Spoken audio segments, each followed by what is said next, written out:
हाँ जी, आज है लेक्चर नंबर 38 और आज हम लोग पढ़ने वाले हैं हिडन गुडविल के बारे में।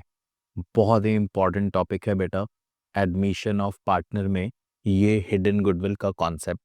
होता क्या है हिडन गुडविल, पहले इसके बारे में बात कर लेते हैं। क्या होता है, कभी-कभी जो नया पार्टनर है, न्यू पार्टनर, जिसको आप बिज़नेस में ऐड कर रहे हो, क्वेश्चन में इस न्यू पार्टनर का जो शेयर है गुडविल में, वो आपको क्वेश्चन में गिवन नहीं होता है, ठीक है।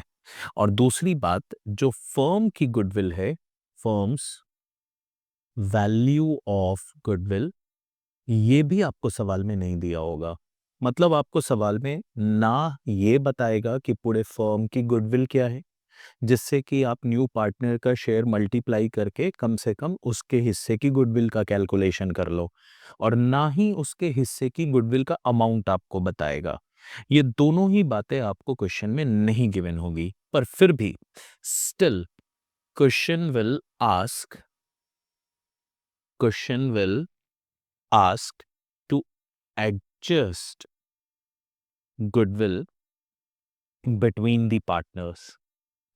तो इसी कॉन्सेप्ट को अपने बेटा बोलते हैं हिडन गुडविल का कॉन्सेप्ट। मतलब इन दी क्वेश्चन आपके पास कोई इंफॉर्मेशन नहीं है about the share of goodwill जो कि न्यू पार्टनर को बिलोंग करता है, ना आपके पास है कि पूरे फर्म की गुडविल की वैल्यू क्या है, जिसमें आप मल्टीप्लिकेशन करके न्यू पार्टनर के शेयर से आप गुडविल का शेयर उसका निकाल सकते हो। पर फिर भी क्वेश्चन आपसे बोलेगा एडजस्ट करो गुडविल को पार्टनर्स के बीच में। तो ऐसे केसेस में आप गुडविल कैसे कैलकुलेट करोगे? इसी कैलकुलेशन को हम लोग बोलते हैं हिडन गुडविल का कैलकुलेशन। तो following steps will be carried out to calculate hidden goodwill. To calculate hidden goodwill थोड़ा सा एग्जाम्पल के साथ में बताऊंगा, और फिर एग्जाम में पूछा हुआ एक सवाल हमने आज करना है। तो पहला हम लोग स्टेप नंबर 1 समझते हैं। कुछ स्टेप्स लगेंगे और हिडन गुडविल का कैलकुलेशन आपको समझ में आ जाएगा। स्टेप नंबर 1 में हम लोगों को क्या करना है? Calculation of total capital of firm, calculation of total capital of the firm on the basis of new partners share. New partners share, ये है हमारा स्टेप नंबर 1। मतलब आपने जो नए पार्टनर से कैपिटल मांगा है और जो उसको आपने अपने बिजनेस में शेयर दिया है, उसके बेसिस पे आपको टोटल कैपिटल मानना है। तो मान लेते हैं कि आपने सी को ऐड किया एज अ न्यू पार्टनर, और उसको जो आपने शेयर दिया बिजनेस में वो 1/5 दिया, और उससे जो आपने कैपिटल डिमांड किया, कि सी को बोला होगा ना तुमने मीटिंग में कि तुम 1,20,000 रुपए का कैपिटल लेकर आओ, तो कुछ तो एजम्पशन किया होगा तुमने कि ये टोटल कैपिटल बिजनेस का है, जिसके बेसिस पे you are asking to bring 1,20,000 by C as an capital, as his capital.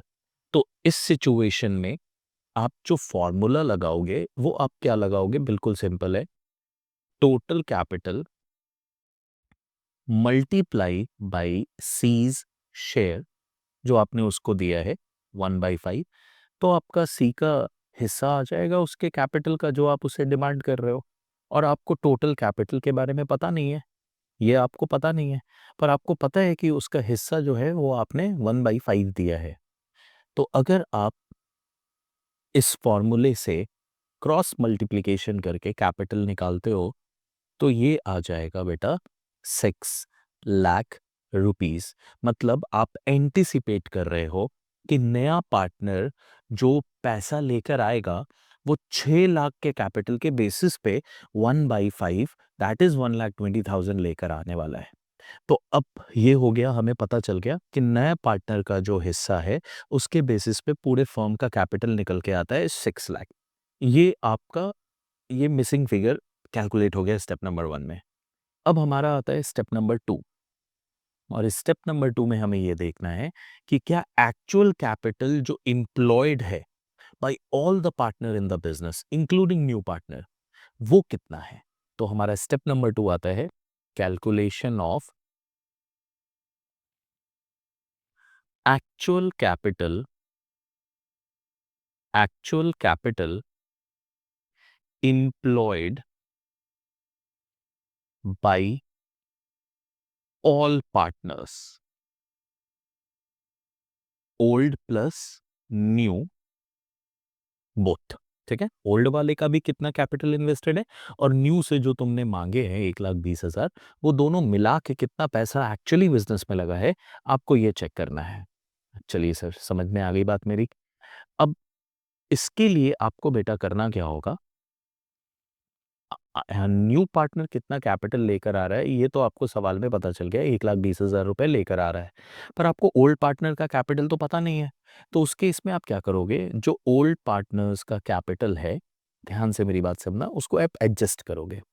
Old partners capital को आप क्या करोगे, एडजस्ट करोगे।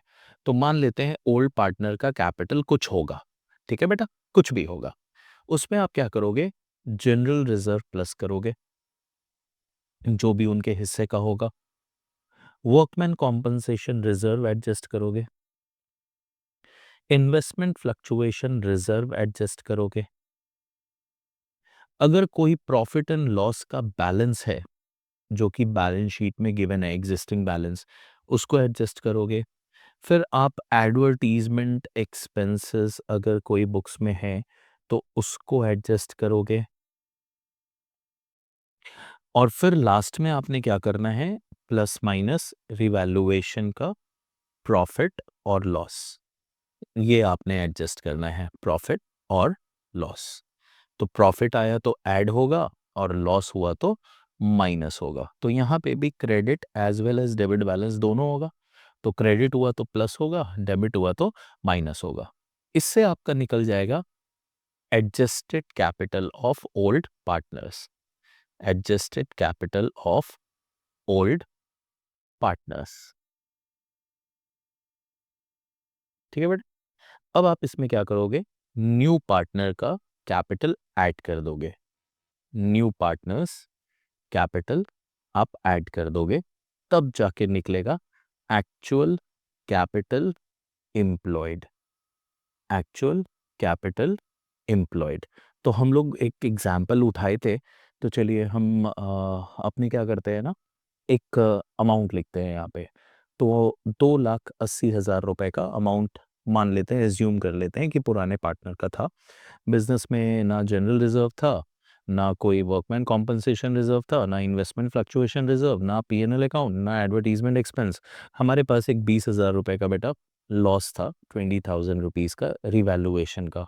तो हमारे पास जो एडजस्टेड कैपिटल आया इनका वो आया 2,60,000, और हमारे पास जो न्यू पार्टनर का कैपिटल था वो 1,20,000 रुपए का था, जो हमने ऊपर में कैलकुलेशन में कंसिडर किया था। तो हमारे पास जो आ गया टोटल कैपिटल वो आ गया 3,80,000। अब आप गौर से देखो, आपने सामने वाले को बोला कि 6 लाख के बेसिस पे तुम 1,20,000 रुपए लेकर आओ अपने 1/5 शेयर के लिए, है ना?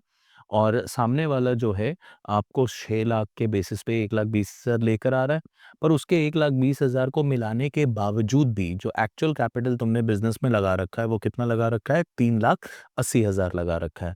तो ये इससे आप कैलकुलेट कर लोगे हिडन गुडविल। तो ये आ गया हमारा hidden goodwill step 1 minus step 2। तो स्टेप 1 में कैपिटल 6 लाख का निकला था, और स्टेप 2 में जो एक्चुअल कैपिटल है वो कितना है? 3,80,000। तो हिडन गुडविल जो कैलकुलेट हुई वो हुई 2,20,000। ये एज्यूम किया गया कि बिजनेस का जो गुडविल हो सकता है वो 2,20,000 हो सकता है। अब ऑब्वियस सी बात है कि नए पार्टनर का जो शेयर होगा वो गुडविल का आपको निकालना होगा। तो मैंने निकाला 2,20,000 मल्टीप्लाई बाई जो उसका हिस्सा था, दैट इज 40 4000। अब मैं एज्यूम करता हूँ कि सेक्रीफाइसिंग रेशियो जो है वो है 1:1 और आपको बांटना है। अब सी जो है वो पैसा कैपिटल का तो 1,20,000 लेकर आ रहा है, पर वो गुडविल के नाम का पैसा ला नहीं रहा था। पर क्योंकि क्वेश्चन ने आपको बोला कि हिडन गुडविल कैलकुलेट भी करो, एडजस्ट भी करो, तो इन दैट सिनेरियो आपको ये एज्यूम करना होगा कि वो गुडविल का पैसा कैश में लाया नहीं है, तो आप उसके प्रॉफिट से एडजस्ट करोगे। तो आपकी एंट्री हो जाएगी सीज करंट अकाउंट डीआर। आप उसके करंट ईयर के प्रॉफिट में से इसको एडजस्ट कर देना। ये आपकी जर्नल एंट्री होगी बेटा। सीज करंट अकाउंट डीआर जो हो गया वो 44,000 से हो गया, और आपने एज्यूम किया ना कि बाकी के जो पार्टनर हैं ए एंड बी, ये इक्वली इस 44,000 को आपस में डिस्ट्रीब्यूट करेंगे। तो to A's capital account, to B's capital account, 22,000 simply. ये आपकी जर्नल एंट्री हो गई कंप्लीट। तो सिनेरियो बिल्कुल सिंपल है। इसी तरीके से आपको हिडन गुडविल कैलकुलेट करनी है। आपने सबसे पहले क्या देखना है कि क्वेश्चन में नए पार्टनर का शेयर ऑफ गुडविल भी नहीं दिया है, फर्म की वैल्यू ऑफ गुडविल भी नहीं दी है। क्वेश्चन फिर भी आपसे बोल रहा है गुडविल एडजस्ट करने को, तो आप दो स्टेप लगाओगे। स्टेप 1 में नए पार्टनर के कैपिटल के बेसिस पे टोटल कैपिटल फर्म का निकालोगे। स्टेप नंबर 2 में एक्चुअल कैपिटल जो एम्प्लॉयड है बिजनेस में वो कैलकुलेट करोगे, जिसमें ओल्ड पार्टनर के कैपिटल में कुछ एडजस्टमेंट करने के बाद उनका आप एडजस्टेड कैपिटल निकालोगे। उसमें आप नए पार्टनर का कैपिटल भी ऐड कर दोगे, तो आपका टोटल कैपिटल एम्प्लॉयड बिजनेस में आ गया। स्टेप नंबर 3 एक्चुअली में हिडन गुडविल है, जिसमें आप स्टेप 1 का कैपिटल और स्टेप 2 में जो आपने नया कैपिटल एक्चुअल कैपिटल निकाला, वो दोनों को आप एडजस्ट करोगे तो आपका हिडन गुडविल आ जाएगा। अगर ऐसा कोई सिनेरियो हो सकता है जहाँ पे स्टेप 1 का कैपिटल कम आए और स्टेप 2 में एक्चुअल कैपिटल ज़्यादा आए, अगर ऐसा होता है तो वहाँ पे कोई गुडविल नहीं होगी बिजनेस की। हिडन गुडविल आपकी इस क्वेश्चन में आई 2,20,000। सी का शेयर ऑफ गुडविल हो गया 2,20,000 का 1/5 that is 44,000। Sacrificing ratio question में ऑलवेज गिवन होगा। अगर नहीं कुछ बोल रहा है तो ओल्ड रेशियो को ही सेक्रीफाइसिंग रेशियो मान लेना। हमने माना कि यहाँ पे सेक्रीफाइसिंग रेशियो हमारा 1:1 है, और हमने उस बेसिस पे सी की जर्नल एंट्री, मतलब सी के पॉइंट ऑफ व्यू से जर्नल एंट्री कर दी कि करंट अकाउंट से हमारा करंट अकाउंट से हमारी जर्नल एंट्री कंप्लीट हो गई सी के पॉइंट ऑफ व्यू से, कि उसके करंट ईयर के प्रॉफिट में से 44,000 का गुडविल के नाम का पैसा डिडक्ट कर लिया जाएगा। तो ये हमारा हिडन गुडविल का पूरा कॉन्सेप्ट था। आई होप आपको बात समझ में आई होगी। अब हम लोगों का जो सिनेरियो था कि हिडन गुडविल के ऊपर एक क्वेश्चन आया था, वो क्वेश्चन हम लोग कर लेते हैं। बड़ा क्वेश्चन है जिसमें रिवैल्यूएशन ऑफ पार्टनर्स कैपिटल भी पूछा गया। उस क्वेश्चन में हिडन गुडविल का भी कॉन्सेप्ट है। करते हैं, आपकी प्रैक्टिस भी हो जानी है और हिडन गुडविल का कॉन्सेप्ट भी कंप्लीट हो जाना है। चलिए क्वेश्चन देखते हैं। सर ये रहा वो क्वेश्चन। दो पार्टनर हैं, अमित एंड वरुण। इनके बीच का प्रॉफिट शेयरिंग रेशियो 4:1 दिया है हमारे पास। बैलेंस शीट 31 मार्च 2022 के डेट की दी हुई है। बैलेंस शीट में ऑलरेडी एक गुडविल है, पर आपको मैंने बताया था कि ये पुरानी गुडविल है। एडमिशन के समय में कोई भी पुरानी गुडविल बैलेंस शीट में दिखे तो इसको आप पुराने रेशियो में 4:1 में आप बांट दोगे पार्टनर्स के बीच में। बिल्डिंग है 45,000 की, फर्नीचर है 4,000 रुपीज़ का, डेटर है 9,400 का, और इसके अगेंस्ट में एक प्रोविज़न है 400 रुपीज़ का। आपके पास कुछ कैश पड़ा हुआ है 27,000 रुपीज़ का। ए का कैपिटल है 20,000, बी का कैपिटल है 15,000 और सन्ड्री क्रेडिटर्स हैं 51,000 रुपीज़ के। 1 अप्रैल 2022 को इन्होंने चरण नाम के एक व्यक्ति को बिजनेस में एडमिट किया एज अ न्यू पार्टनर, और इसके पार्टनर के एडमिट होने के बाद इनका जो न्यू प्रॉफिट शेयरिंग रेशियो आ गया 2:1 आ गया। तो यहाँ पे आपको सेक्रीफाइसिंग रेशियो निकालने के लिए फॉर्मूला लगाना पड़ेगा ओल्ड माइनस न्यू का, तो आपका सेक्रीफाइसिंग रेशियो आ जाएगा। चरण 16,000 लेकर आ रहा है अपने कैपिटल के लिए, पर वो गुडविल के नाम का कुछ भी लेके नहीं आ रहा है। क्लियरली लिखा है but would be unable to bring his share of goodwill in cash. तो आप अगर गुडविल का कैलकुलेशन करते हो तो वो कौन से अकाउंट से एडजस्ट करोगे? करंट अकाउंट से एडजस्ट करोगे। उसके करंट ईयर के प्रॉफिट में से उतना पैसा गुडविल के नाम का आप माइनस कर लोगे। Value of the goodwill of the firm is to be calculated on the basis of Charan's share in the profits and the capital contributed by him। मतलब क्वेश्चन ने आपको हिंट दे दिया कि आप हिडन गुडविल के steps लगाओगे और question करोगे। Furniture which had been undervalued by 600 to be brought up to its revise value. मतलब जो ये आपका फर्नीचर है वो 4,000 नहीं है, जबकि 4,600 है, तो 600 रुपए का प्रॉफिट हो गया आपको यहाँ पे। Out of the total insurance premium paid, 3,400 is to be treated as prepaid insurance. The amount was earlier debited to profit and loss account. तो यहाँ पे आपको नए बैलेंस शीट में प्रीपेड इंश्योरेंस लिखना होगा और वो प्रीपेड इंश्योरेंस जो होगा 3,400 होगा। तो आपको ओवरऑल दो प्रॉफिट यहाँ पे दिख रहे हैं, एक 600 रुपये का और एक 3,400 रुपये का। क्वेश्चन आपसे बोलता है रिवैल्यूएशन अकाउंट बनाओ और पार्टनर्स कैपिटल अकाउंट बनाओ। जल्दी से फॉर्मेट बना लो बेटा और फिर हम लोग इस क्वेश्चन को कंटिन्यू करते हैं। ये रहा हमारा रिवैल्यूएशन अकाउंट और ये रहा हमारा पार्टनर्स कैपिटल अकाउंट। तीन पार्टनर थे, A, B and C. A, B and C. अब सबसे पहले मैंने आपको बोला था कि मैं एसेट साइड से शुरू करता हूँ। एसेट साइड में सबसे पहले 1000 है जो 4:1 में डिस्ट्रीब्यूट हो जाएगा पार्टनर्स के बीच में। तो मैं यहाँ पे लिखूंगा टू गुडविल और ये पार्टनर्स के बीच में 4:1 में शेयर हो जाएगा। तो 1000 को अगर मैं 4/5 करूँ तो ए के हिस्से में आया 800 और बी के हिस्से में आया 200। एक्चुअली में नाम जो है वो अमित, वरुण और चरण है, पर मैंने उसको रिप्रेजेंट किया है बाई ए, बी एंड सी। ठीक है, बिल्डिंग को लेके कोई दिक्कत नहीं है, बैलेंस शीट उसने मुझसे पूछा नहीं तो मुझे टेंशन लेनी नहीं है। फर्नीचर 4600 का हो गया तो यहाँ पे फर्नीचर के ऊपर मुझे प्रॉफिट हो गया, तो मैंने यहाँ पे लिख दिया बाय फर्नीचर और 600 रुपीज़ का मुझे प्रॉफिट हो गया। उसके बाद डेटर्स को लेके कोई समस्या नहीं है, प्रोविजंस भी ठीक हैं, कैश बैलेंस 27,000 का है जो कि एडजस्ट हो जाएगा, पर मुझे बैलेंस शीट बनानी नहीं है तो प्लीज़ डोंट फोकस। और प्रीपेड इंश्योरेंस जो है वो नया एक 3,400 रुपीज़ का क्रिएट हुआ, तो यहाँ आप प्रीपेड इंश्योरेंस लिख दोगे 3,400 रुपीज़ का और ये आपका काम हो गया ख़त्म। अब आपने आगे देखना है लाइबिलिटी साइड पे दोनों पार्टनर्स के कैपिटल दिए हैं 20,000 और 15,000। यहाँ पे आप लिखोगे बाय बैलेंस ब्रॉट डाउन। ए के नीचे आपने लिखना है 20,000, बी के नीचे आपने लिखना है 15,000 और सी को अभी आपने ऐसे ही ब्लैंक छोड़ देना है।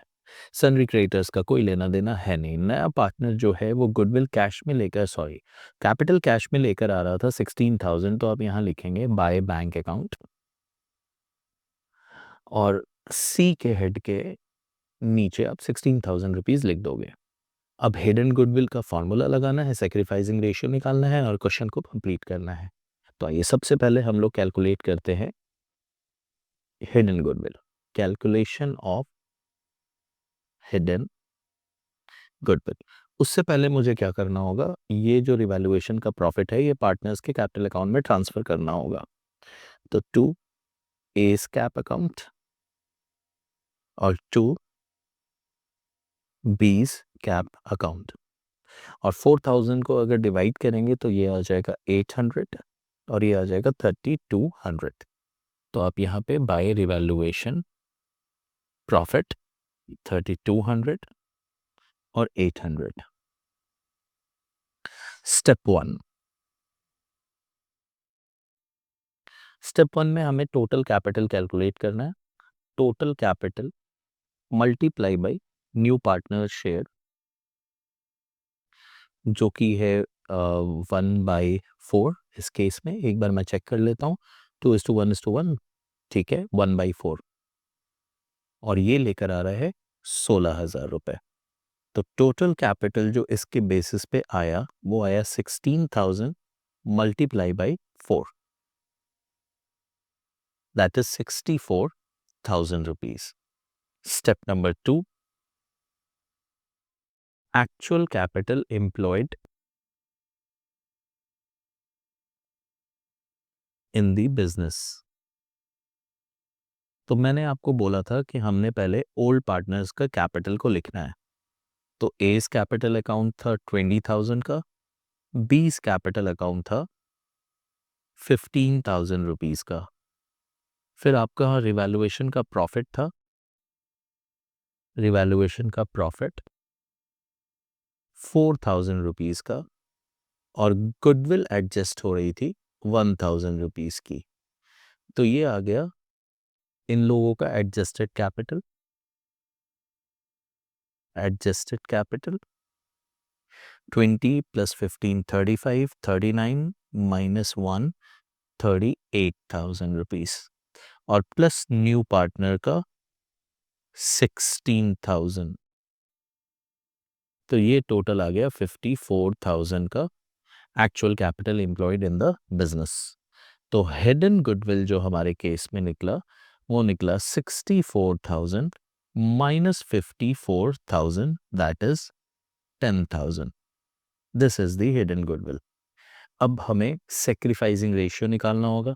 उससे पहले मैं सी के शेयर की गुडविल निकाल लेता हूँ। तो 10,000 multiply by 1 divided by 4, that is 2,500।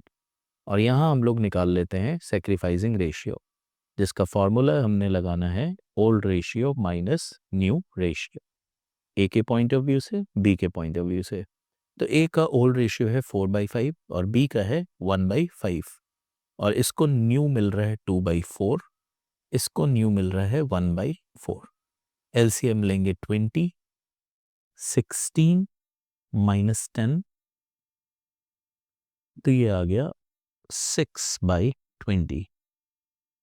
इधर भी एलसीएम आया 20, 4 और 5। ओके, ये बहुत ही इंटरेस्टिंग क्वेश्चन है। यहाँ पे बी जो है वो एक्चुअली में गेन कर रहा है। ओके, और सेक्रीफाइस जो है वो ए का हो रहा है 6/20। तो अब जर्नल एंट्री क्या होगी? सबसे इंपॉर्टेंट तो बेटा इस पॉइंट पे जर्नल एंट्री का होना है। जर्नल एंट्री में आपको ये क्लियरली पता चल गया। जर्नल एंट्री करने से पहले मैं एक बात बता देता हूँ। ऐसे कि ए सैक्रिफाइस कर रहा है यहाँ पे, और पुराने पार्टनर में से जो बी है, दो ही पार्टनर थे पुराने, उसमें से बी एक्चुअली में गेन कर रहा है, तो गुडविल कंट्रीब्यूट करना होगा। तो जो पार्टनर सैक्रिफाइस कर रहा है वो अपने हिस्से का गुडविल बी और सी से रिसीव करेगा। तो ऐसे कंडीशन में जो जर्नल एंट्री होगी, सी की जर्नल एंट्री तो बेटा करंट अकाउंट से ही होगी, क्योंकि सी का जो कैपिटल है वो नया नया कैपिटल है। इसमें ऑलरेडी कोई भी, मतलब इसमें कोई भी प्रॉफिट अभी फिलहाल नहीं ऐड हुआ हुआ है। फ्रेश कैपिटल इंट्रोड्यूस बाय सी है। तो इस केस में हम लोग कैपिटल को नहीं छेड़ रहे। गुडविल का जो इसका हिस्सा है 10,000 का 1/4, दैट इज 2,500, साल के एंड में जो इसके हिस्से का प्रॉफिट होगा उसमें से अपने डिडक्ट कर लेंगे। पर बी के केस में ऐसी कोई प्रॉब्लम नहीं है। हम लोग बी के कैपिटल अकाउंट में से ही गुडविल का पैसा डिडक्ट करेंगे, क्योंकि पहली बात तो यहाँ पे फ्लक्चुएटिंग मेथड है। क्वेश्चन हमने जब चैप्टर्स पढ़ा था पहला वाला फंडामेंटल, तो वहाँ पे बताया गया था कि दो तरीके के कैपिटल मेथड यूज किए जाते हैं, फिक्स्ड एंड फ्लक्चुएटिंग। अगर फ्लक्चुएटिंग मतलब अगर फिक्स मेथड है तो वो क्वेश्चन क्लियरली बताएगा, बट फ्लक्चुएटिंग मेथड के केस में question will remain silent. As in this case, question को पढ़ते वक्त हमें कहीं पे भी ये फील नहीं हुआ कि फिक्स है कि फ्लक्चुएटिंग है, मतलब कुछ क्लियरली मेंशन नहीं था, तो वी अज्यूम कि फ्लक्चुएटिंग है। तो बी के कैपिटल, बी तो ऑलरेडी पुराना पार्टनर है, तो ऑलरेडी उसके कैपिटल में कई साल के प्रॉफिट्स जो होंगे वो एडजस्टेड होंगे, इसीलिए हमें इसको लेके कोई टेंशन नहीं है। हम लोग बी के कैपिटल में से उसके हिस्से का जो गेन है, जो वो फ्यूचर में गेन कर रहा है, दैट इज 500, गुडविल के रिस्पेक्ट में उसके कैपिटल अकाउंट में से डिडक्ट कर लेते हैं और ए के कैपिटल अकाउंट में जाके एडजस्ट कर देते हैं, दैट इज इंक्रीज कर देते हैं। 10,000 मल्टीप्लाई बाई 6/20, 3,000 रुपीज। अब अब हमें करना क्या है? ये जो हमने जर्नल एंट्री की है, इसकी पोस्टिंग जाके लेजर में करनी है। तो सी का करंट अकाउंट तो हमने बनाया नहीं है, तो ये वाली पोस्टिंग होगी नहीं, ठीक है। बट बी के कैपिटल अकाउंट में और ए के कैपिटल अकाउंट में पोस्टिंग जरूर होगी। बी के कैपिटल अकाउंट को डेबिट करेंगे और ए का नाम लिखेंगे, और ए के कैपिटल अकाउंट को क्रेडिट करेंगे और बी का नाम लिखेंगे। तो यहाँ पे आप ए के कैपिटल अकाउंट के क्रेडिट साइड में पहले तो सी का नाम लिखेंगे 2,500, और फिर बी का कैपिटल अकाउंट लिखेंगे 500, और बी के कैपिटल अकाउंट के डेबिट साइड में ए का नाम लिखूंगा, ए इज कैपिटल अकाउंट 500 रुपीज। अब सर हमारा क्वेश्चन कंप्लीट ही हो रहा है, हमें सिर्फ टोटल करना है। 36,200 26,200 का टोटल आया, यहाँ 15,800 का टोटल आया और यहाँ 16,000 का टोटल आया। यहाँ बैलेंस कर दूंगा मैं, 26,200 माइनस 800 करेंगे तो ये आ जाएगा 25,400, 15,800 माइनस 700 करेंगे तो 15,100 और ये 16,000 सेम रहने वाला है। 26,200, 15,800 एंड 16,000। तो ये था बेटा आपका हेड एंड गुडविल का कॉन्सेप्ट, जिसमें हमने कॉन्सेप्ट भी सीखा, एग्जाम्पल भी कर लिया उससे रिलेटेड, मतलब एक एग्जाम का क्वेश्चन भी कर लिया, जिससे कि हमारा कॉन्सेप्ट और बूस्टअप हो गया। अब जैसे कि मैंने आपको प्रॉमिस किया था, आज की वीडियो होती है यहीं पे ख़त्म। नेक्स्ट वीडियो में हम लोग शुरू करने वाले हैं एक ऐसा टॉपिक जहाँ पे नया पार्टनर जो है वो जो कैपिटल लेकर आ रहा है, वो कैपिटल ही आपको कैलकुलेट करना पड़ेगा क्वेश्चन में। मतलब वो कैपिटल का अमाउंट क्वेश्चन ने बताना नहीं है, आपने कैलकुलेट करना है। तो नेक्स्ट वीडियो बहुत ही इंपॉर्टेंट होने वाला है, इस चैप्टर का वो सेकेंड लास्ट वीडियो होगा। तो प्लीज़ ध्यान से देखना, अच्छे से पढ़ना और अपनी प्रिपरेशन को बहुत ही सॉलिड तरीके से कैरी आउट करना। मिलता हूँ आप लोगों से नेक्स्ट वीडियो में। Till then take care, bye bye.